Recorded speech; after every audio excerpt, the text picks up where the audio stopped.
오늘 성경 말씀은 마가복음 1장 1절로 8절 말씀입니다.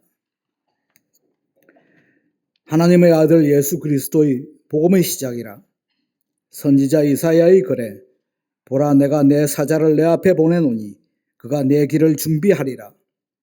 광야에 외치는 자의 소리가 있어 이르되 너희는 주의 길을 준비하라.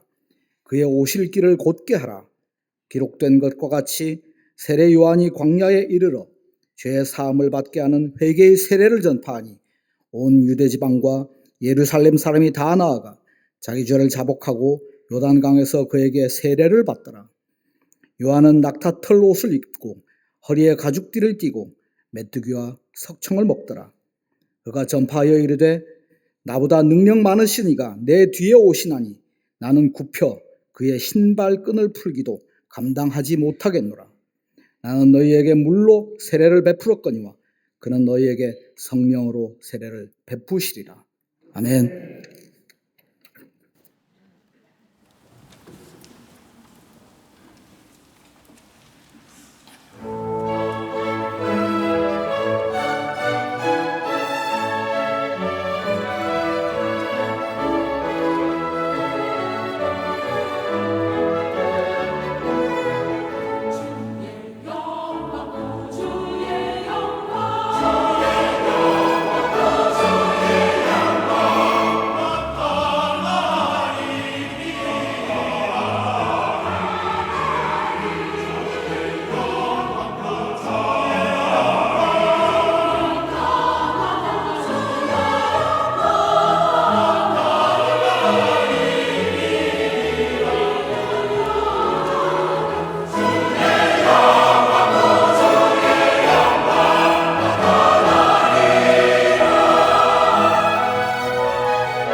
성가대와 오케스트라의 귀한 찬양이 감사합니다. 고맙습니다.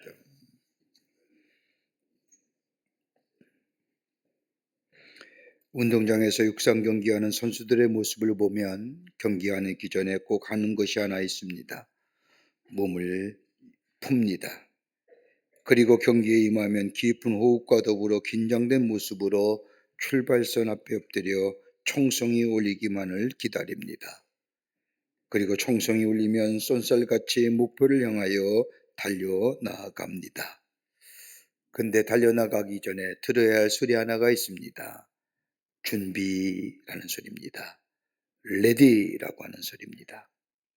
이 말의 출발선상에선 선수 모두는 긴장하여 숨을 죽입니다. 그리고 총성이 울리면 뛰쳐나갑니다. 출발선상에서 숨을 죽이면서 총성을 울리기를 기다리는 모습을 본 사람들도 역시 긴장감을 갖게 합니다. 이 긴장 속에서 결승점에 먼저 도착한 선수가 손을 높이 들어 승리의 모습을 보일 때에 많은 사람들은 환호와 더불어 갈채를 보냅니다. 준비라고 하는 말, 이 심판의 목소리, 다름 아닌 이제 진짜라고 하는 말일 겁니다. 오늘 본문의 말씀은 인류의 구원을 위해 인간의 몸을 입으시고 이 땅에 오시는 예수님의 어떤 마음의 자세를 가지고 맞아야 하는지를 보여주는 귀한 말씀입니다. 성경 말씀을 보면 구약 성서나 예언서를 통하여 예수님이 메시아가 오신다고 예언의 말씀을 하고 있습니다. 그 예언의 말씀이, 그 약속의 성취가 예수 그리스도가 이 땅에 메시아로 오심은 예언한 후에 무려 300년의 시간이 지난 후에 비로소 그 약속이 성취된 것을 보게 됩니다. 그리고 이 예언의 말씀, 성취된 하나님의 약속의 말씀을 저 다시금 전한 이가 누구냐? 오늘 본문에 나오는 세례 요한입니다.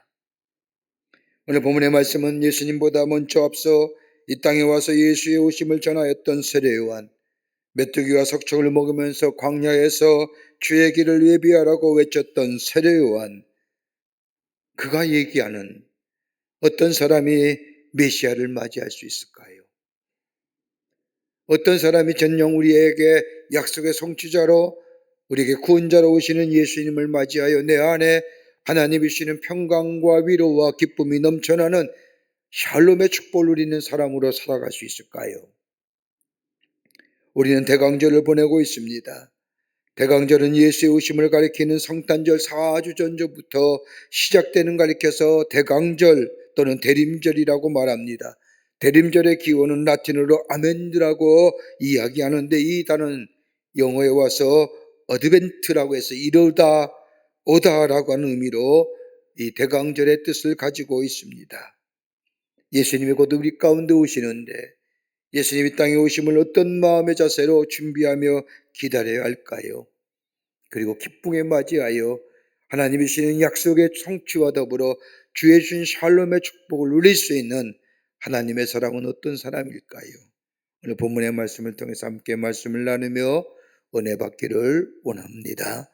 첫째는 다름이 아니라 깨끗한 마음에 우리 예수님이 오십니다. 깨끗한 마음에. 오늘 세례요한의 첫 배서진 4절의 말씀을 보면 세례요한이 이렇게 외칩니다. 세례요한이 이르러 광야에서 제사함을 받게 하니 회개의 세례를 전파하니라고 기록합니다. 마태복음에서는 좀 더 구체적이고 강하게 기록하고 있습니다. 마태복음 3장 2절의 말씀을 보면 회개하라 천국이 가까이 왔느니라. 여러분, 예수님도 공생을 시작하시면서 처음 선포하신 말씀이 다름이 아니라 저 마가복음 1장 15절의 말씀을 보면 때가 찼고 하나님 나라가 가까이 왔으니 회개하고 복음을 믿으라라고 말씀합니다. 여러분, 복음이라는 것이 어떤 거예요? 기쁜 소식입니다. 이 기쁜 소식 되기 위해서는 선행되어야 할 것이 하나 있는데 그건 다름이 아니라 회개해야 한다는 겁니다. 마음이 깨끗해져야만이 기쁜 소식이 기쁜 소식으로 우리에게 들려진다는 겁니다. 여러분, 회개라는 것은 죄를 떠나서 하나님께로 향하는 것을 이야기합니다. 다른 말로 말하자면 마음의 방향을 바꾸는 겁니다.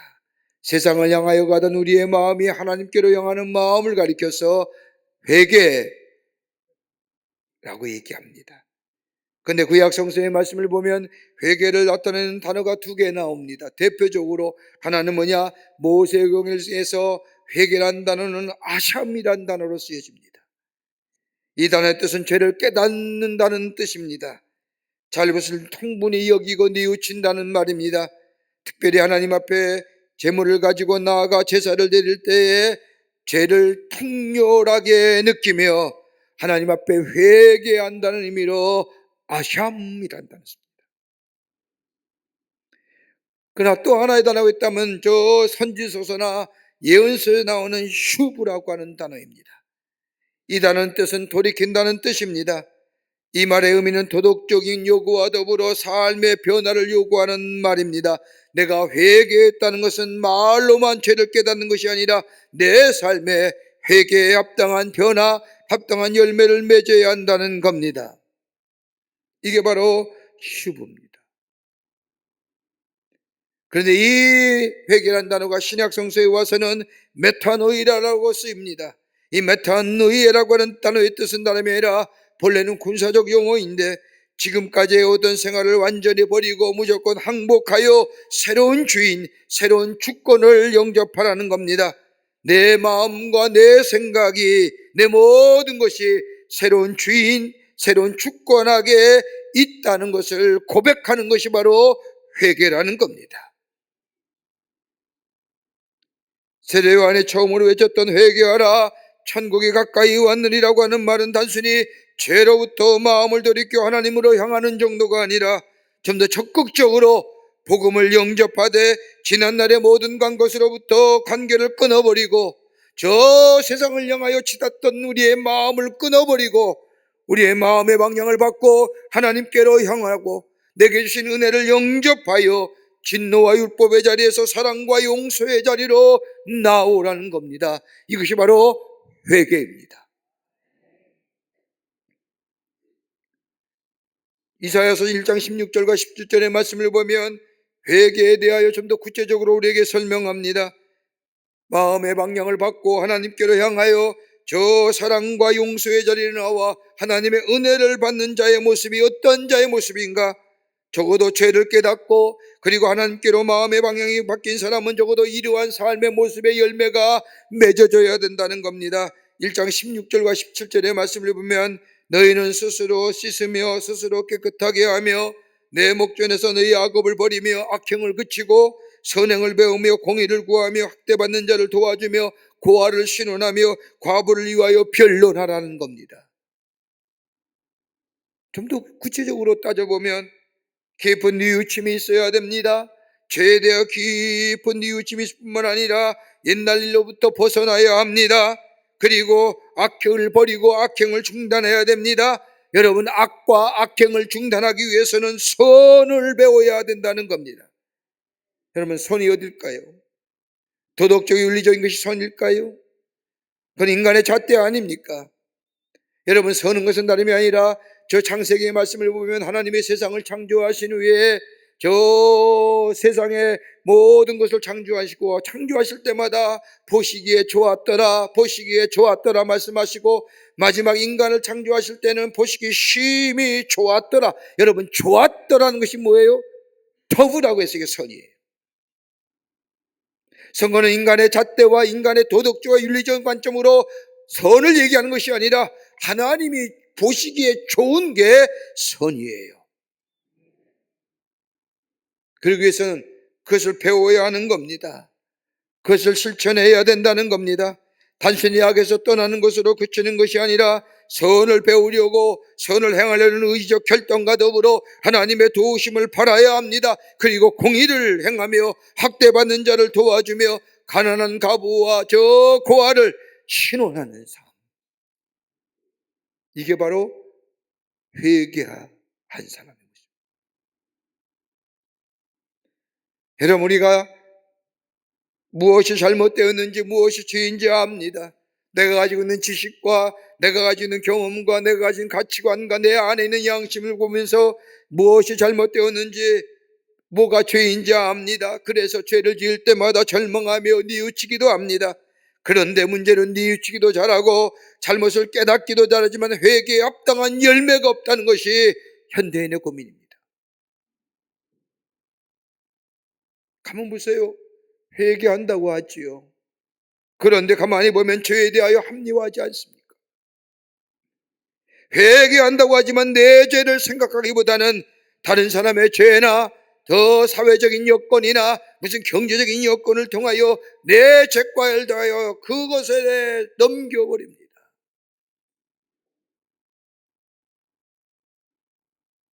남에게 사과하러 갔다면 내가 잘못했습니다라고 말하면 그만일 터인데, 여러분 가만 보십시오. 내가 잘못했긴 했습니다라고 이야기하면서 꼭 이어지는 말이 있습니다. 그런데 우리의 사회는 어떻습니까? 당신은 어떻습니까? 저 사람은 어떻습니까? 전가하는 것. 변명이 많지요. 구실도 많습니다. 설명도 많습니다. 회개하면 회개한 것을 그쳐야 되는데 변명도 많고 구실도 많고 설명도 많으니 여러분 여기에 열매가 없는 거지요. 어느 교회학교에서 있었던 일입니다. 교회학교 학생이 선생님께 물어봅니다. 선생님, 뉘우치는 것과 회개하는 것이 어떻게 다른 건가요? 이 질문을 받은 선생님은 아이들에게 참으로 지혜로운 말로 설명해 주었다고 합니다. 글쎄다, 그건 참으로 구별하기 어려운 것이지만 뉘우치는 것과 회개한다는 것은 분명히 다른 것이란다. 가룟유다는 뉘우쳤지, 근데 베드로는 회개해야 했다고 성경에 기록하고 있단다. 성경의 말씀을 보면 가룟유다는 예수님을 30냥에 팔고 뼈 아프게 뉘우쳤지만 스스로 목매달아 죽었어. 근데 베드로는 예수님의 수제자임에도 불구하고 예수님을 3번씩이나 모른다고 부인했지. 부끄러운 일을 했어. 그런데 베드로는 자신의 죄를 잘 뉘우칠 뿐만 아니라 다시금 예수님의 제자가 되어 평생을 예수님의 훌륭한 제자로서 하나님의 나라의 복음을 전하는 사람이 되었지. 이것이 회개와 뉘우침의 다른 점이란다.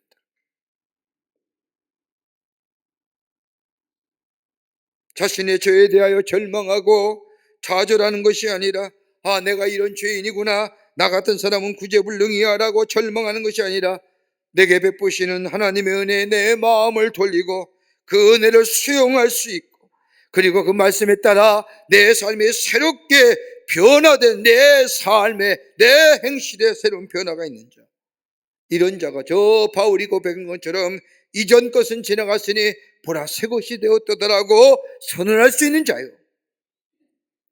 이런 자에게 우리의 주님이 찾아오십니다.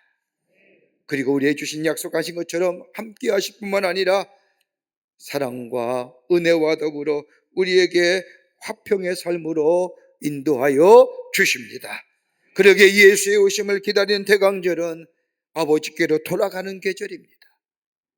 예수를 믿는 자로서 떨어졌던 우리의 삶이, 하나님을 반항하면서 살았던 우리의 삶이, 내 인생이 내 것인 줄 알고 살았던 내 인생이 방향을 돌이켜 예수께 아버지께로 돌아가는 계절, 이게 바로 대강절이요. 회개하고 깨끗한 마음속에 우리 주님이 찾아오셔서 우리에게 약속하신 대로 그 사랑과 은혜와 화평으로 우리의 삶 속에 인도하여 주실 줄을 믿습니다. 깨끗한 마음에. 두 번째는 겸손한 마음에 우리 예수님이 찾아오십니다. 오늘 본문의 말씀을 보십시오. 세례 요한이 7절의 말씀을 보면 이렇게 고백합니다. 나보다 능력 많으신 이가 내 뒤에 오시나니 나는 굽혀 그의 신들매를 풀기도 감당치 못하겠노라. 내 뒤에 오시는 분이 나보다 더 크신 이라는 겁니다. 그러게 나는 신근을 발끈을 풀지도 못할 존재라는 겁니다. 더 감동적인 고백은 요한복음 3장 30절의 말씀을 보면 그는 흥해야 됩니다. 나는 쇠하여야 합니다. 여러분, 이 당시에 세례요한이 어떤 사람인지 아십니까? 여러분, 성경의 말씀을 보면 저 유대와 쪽으로 하나님의 말씀을 전했던 이 세례요한, 여러분, 당시에 세례요한만큼 영향을 미친 사람이 없었습니다. 온 지방과 예루살렘 다 그의 영적 영향력 밑에 있었던 시대입니다. 성서학자에 의하면 세례 요한이 세례 준 사람이 몇 명이냐? 무려 30만 명이랍니다. 한번 생각해 보십시오. 30만 명이 세례 요한에 있어서 세례를 받았습니다. 이만하면 교만해질 수 있잖아요. 오만해질 수 있잖아요. 그런데 오늘 성경 말씀을 보세요. 요한복음에 말씀은 내 뒤에 오신 이가 흥해야 되고 나는 쇠하여야 됩니다. 자신을 낮추는 겁니다. 철저하게 자신을 낮춥니다. 교만할 수도 있는데 교만하지 않습니다. 세례요한의 이런 겸손의 모습을 보고 예수님은 누가복음 7장에 28절에 이렇게 얘기합니다. 이 여자가 낳은 자 중에 요한보다 큰 이가 없도다. 그가 위대한 일을 해서 한 거 아닙니다. 그가 살았던 삶의 모습, 낮은 자의 모습으로, 겸손한 자의 모습으로 살았던 이 세례요한의 모습을 보면서 예수님은 여자가 낳은 자 중에 요한보다 큰 이가 없도다. 겸손의 모습을 보고 그를 칭합니다. 지금의 시대는 반겸손의 시대라고 얘기합니다. 겸손이 미덕이 아닙니다. 겸손이 오히려 약점인 시대가 됩니다. 겸손하다면 피굴한 것처럼 생각합니다. 지금의 세대는 자신이 과시되고 자신이 드러내야 되고 자신이 피갈되어야 될 시대. 겸손한다는 건 피굴한 것 같고 남들에게 굴종되는 것 같다. 근데 그러지 말라는 거예요, 성경은. 여러분, 빌립보서 2장 5절과 7, 8절의 말씀을 보면 너희 안에 이 마음을 품으라 예수의 마음이니 라고 이야기하면서 예수님이 어떤 마음이냐라고 설명합니다. 그는 근본 하나님의 본체시나 하나님과 동등됨을 취할 것으로 여기지 아니하시고 오히려 자기를 비워 종의 형체를 가져 사람들 같이 되셨고 사람의 모양으로 나타나셨으며 자기를 낮추기까지 죽기까지 복종하셨으니 그 십자가의 죽으심이라. 여러분, 빌립보서 2장 5절부터 8절의 말씀, 너희 안에 이 마음을 품으라고 얘기하신 이 말씀이 어떤 말씀일까요? 겸손한 자들은.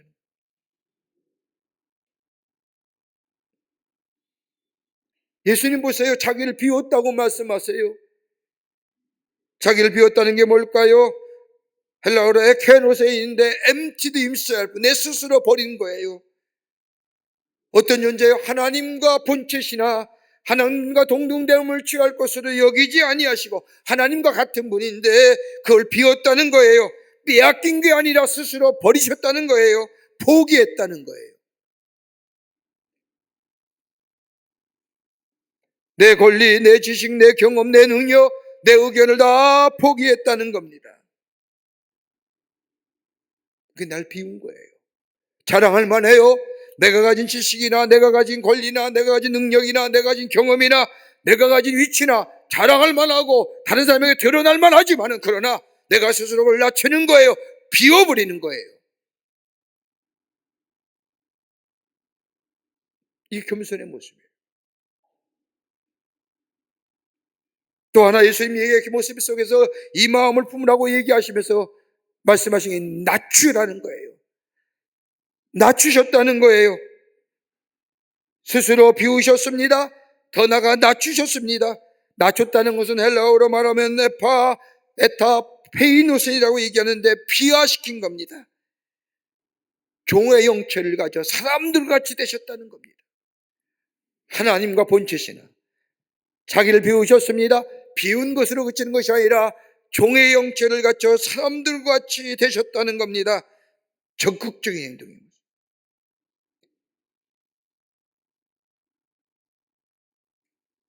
이것이 겸손의 모습이에요. 여러분, 내가 낮추고 자기를 비운다는 게 가능할까요? 쉽지 않을 일이에요. 그러나 하나님의 거룩한 영이 내 안에 계시면 성령을 체험하고 성령이 내 삶의 주인 되시어 내 삶을 이끌어가는 삶에는 낮아질 수 있습니다. 비울 수가 있습니다. 내 지식, 내 권위, 내 위치, 내 생각, 내 경험 비울 수가 있습니다. 그리고 더 나아가 내를 낮출 수가 있습니다. 저 사람들 같이 될 수가 있습니다. 왜요? 하나님의 영이 내 안에 계시면 가능합니다. 그리고 십자가를 바라볼 때마다 가능합니다. 내가 어떤 사람인지 알기에, 내가 얼마나 형편없는 사람인지 알기에 예수님이 내 죄를 위하여 십자가에 달려 돌아가신 그 십자가의 놀라운 은혜를 바라보며 사는 자에게는 내가 낮출 수 있고 내가 비울 수 있는,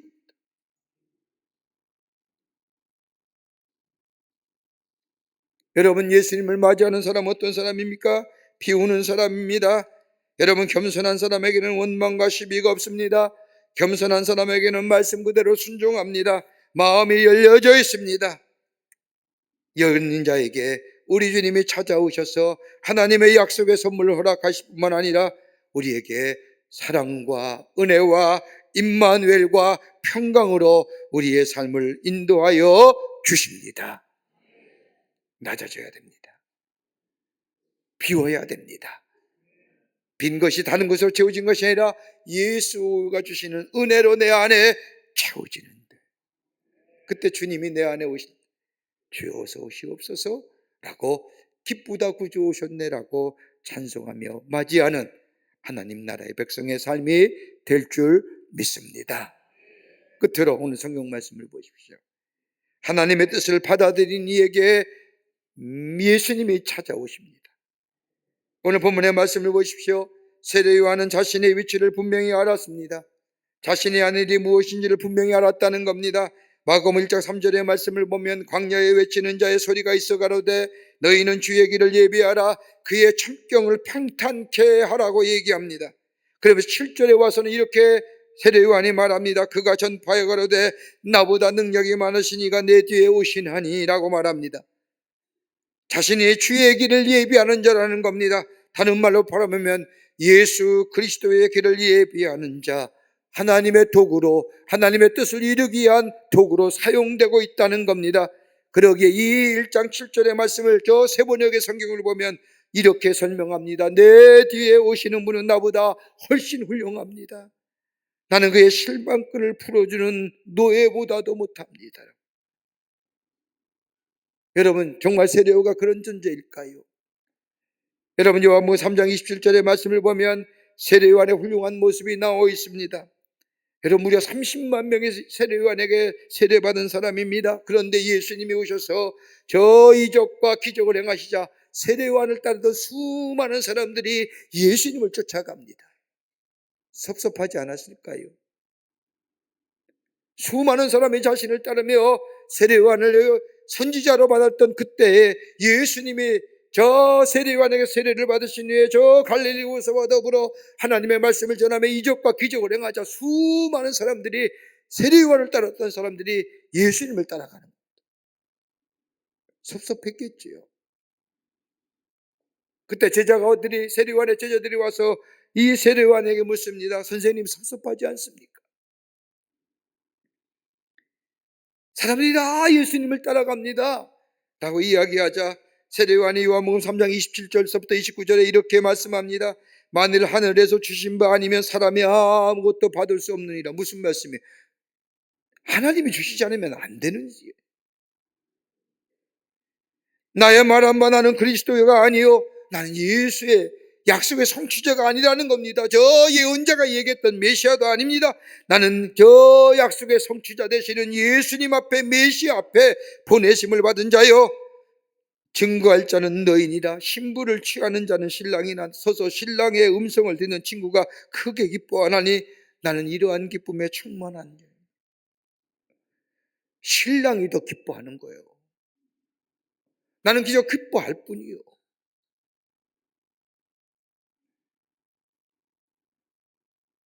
나는 아니라는 겁니다. 나의 뜻은 약속의 성취자로 오시는 예수님 앞에 나와 하나님의 말씀을 전하는,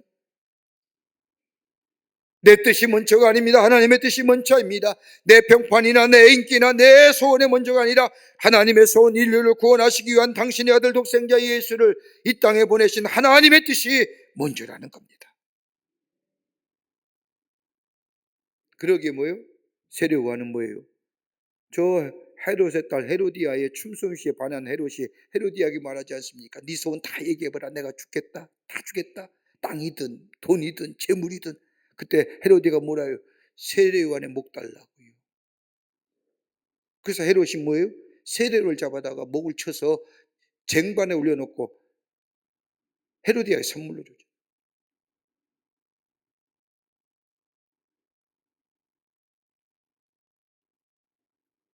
또 하나의 장면이 또 나와요. 성경 말씀을 보면 마태복음 11장의 말씀을 보면 감옥에 갇힌 세례 요한이 정말 예수님의 진정 하나님의 보시신 하나님의 아들이요 메시아요 그리스도가 궁금해서 사람들에게 보내요. 사람을 보내요. 예수님께 묻습니다. 예수님, 오실 그이가 정말 당신입니까? 세례 요한도 인간인지라 예수님 정말 하나님의 약속의 성취자요 메시아요 그리스도의 인간을 묻고 싶었던 겁니다. 그자 예수님께서 마태복음 11장 4절과 6절의 말씀을 보면 너희가 가서 듣고 보는 것을 요한에게 고하되 소경이 보며 앉은 병이가 걸으며 문둥이가 깨끗해지며 받으며 귀머리가 들으며 죽은 자가 살아나며 가난한 자에게 복음이 전파된다 하라. 누구든지 나를 인하여 실족하지 아니하는 자는 복이 있도다. 무슨 얘기일까요? 야, 내가 하는 거 봐라. 저 구약 성서의 예언자들이 예언했던 그 말씀 그대로 사람들이 저 소경이 보며 안진뱅이가 걸으며 문둥이가 깨끗한 문둥병자가 깨끗하게 받으며 귀머거리가 들으며 죽은 자가 살아나며 가난한 자에게 복음이 전파되지 않느냐? 뭘 더 설명하냐? 그런 위에 세례요한은 다시금 예수님이 누구십니까? 이 질문 안 하죠. 그때 깨닫죠? 하나님의 뜻이 뭔지구나. 내 뜻이. 이 요한대로 하나님의 뜻을 저버린 사람이 있지 않습니까? 여러분 당시에 유대 사람들이 가지고 있던 사상 하나를 한마디로 표현하자면 메시아의 대망사상입니다. 유대인들의 모든 철학과 종교 신앙은 다 여기에 집중되고 있습니다. 메시아가 온다, 메시아의 나라가 다가온다, 이것을 전문적으로 증거하며 가르치던 사람이 제사장과 바리새인과 서기관들입니다. 그런데 예수님 오신 겁니다. 약속의 성취자로 오셨습니다. 저도 다 알고 있었습니다. 그런데 저 예수님이 마국간에 오시자 하나님의 아들이여 약속의 성취자여 메시아여 그리스도가 어떻게 저기 오느냐? 저 커다란 거리나 호사로운 장소가 아니라 어떻게 저 마국간에서 태어날 수 있느냐? 아무리 보아도 하나님의 아들이여 인류를 구원하시간 하나님의 약속의 성취자 메시아가 아니라고 생각합니다. 그리고 예수님 못 박아 버리잖아요. 왜요? 알아요. 예수님 행하신 일, 말씀하신 일, 예수님의 권세 알아요. 그런데 예수를 못 박아 버리잖아요. 왜? 다름이 아니라 그리스도를 통하여 자기의 소원을 이루고자. 내 욕망과 내 처지 그대로 현재 자리에서 메시아를 맞이하는 겁니다. 내 소원에 집착하며 내 욕망에 집착하며 내 안에 있는 내 즐거움에 집착하며 인류의 구원자로 오신 예수님 메시아를 뭐요? 거절하는 거예요. 그러게 뭐가 되는 겁니까? 메리 크리스마스가 아니라 해피 할리데이가 되는 겁니다. 충족시키기 위한 내 만족하는 내 소원이나 내 욕망이 아니라 하나님의 소원, 하나님의 뜻을 먼저 생각하는 사람. 여러분 여기에 우리 주님의 약속의 성취자로 메시아로 그리스도로 저 인류의 역사를 인간의 역사를 꿰뚫고 메리 용감한 크리스마스 그리스도의 메스 행진으로 예수님이 이 땅에 우리에게 찾아오시는 겁니다. 이게 메리 크리스마스입니다. 우리가 부르는 찬송은 기쁘다 구주하셨다는 것이지만 메리라고 하는 것은 뭐예요? 용감한, 오늘의 뜻은 용감한 크라이스트 예수 그리스도 메스 행진하신 하나님의 뜻을 먼저 생각하는 자. 오늘 우리 주님이 점점점 우리에게 오실 날이 다가옵니다. 우리의 마음이 깨끗한 마음이 되어 겸손한 마음이 되어 하나님의 뜻을 생각하는 나를 생각하시기 위해서 나를 구원하시기 위해서 내 죄를 사하시기 위해서 나를 새롭게 하시기 위해서 인간의 몸을 이시고 이 땅에 오신 예수 그리스도 내 소원이나 내 욕망을 이루기 함이 아니라 나를 사랑하시고 나를 구원하시기 위해서 인류를 구원하시기 위해서 인간의 몸을 이시고 인간의 역사를 깨뜨리고 이 땅에 오시는 그 예수님을 기쁨으로 맞이하는 준비하는 일가 될 때에 우리 주님 오실 때에 기쁘다 구주 오셨네 라고 찬송하며 기쁨으로 맞이하여 우리 안에 주의 주시는 놀라운 은혜 안에서 사랑과 은혜 가운데 구원과 영생함의 그리고 평강의 삶으로 임마누엘의 은혜로 살아가는 복된 하나님의 백성이 될 줄 믿습니다. 이것이 대강절입니다. 아버지께로 돌아가는 계절. 깨끗한 마음, 겸손한 마음, 하나님의 뜻을 먼저 생각하는 우리가 되어 주님을 기쁘게 맞이하는 여러분과 저와 되시기를 주의 이름으로 축복합니다. 하나님 감사합니다. 저희들 주께서 사랑해 주셔서 하나님의 자녀 삼으심에 감사합니다. 예수님 오실 날 점점 가까워지는데 우리의 마음이 깨끗한 마음 되게 하시고 겸손한 마음 되게 하시고 하나님의 뜻을 먼저 생각하는 나를 위해 오시는 그 예수님을 기쁘게 맞이할 수 있는 저희들 준비된 자가 되게 하여 주시옵소서. 그래서 영생과 구원과 임마누엘과 샬롬의 축복을 누리며 살아가는 하나님의 백성으로 삼아 주시옵소서. 예수님의 이름으로 기도하옵나이다. 아멘. 지금은 우리 주 예수 그리스도의 크신 은혜와 하나님 아버지의 한량없으신 사랑하심과 성령님의 인도하심이 예수의 오심을 기다리는 대강절기에 주의 전에 올라와 하나님 앞에 예배하며 예수님을 맞이하는 자의 삶으로 살기로 새롭게 결단하고 우리의 마음을 정결하게 하며 회개하며 겸손하게 하며 하나님의 뜻을 먼저 생각하여 주님 기쁘게 맞이하여 주해 주시는 평강과 행복과 그리고 위로와 하나님의 은혜를 마음껏 누리는 삶으로 살기로 결단하고 저 세상을 향하여 나아가는 우리 모든 광림의 권속들과 영상을 통하여 예배에 참여한 모든 이들 위해 주께서 지금으로부터 영원토록 함께 하시기를 간절히 축원하옵나이다. 아멘. 좋으신 하나님, 좋으신 하나님, 참 좋으신 나의 하나님.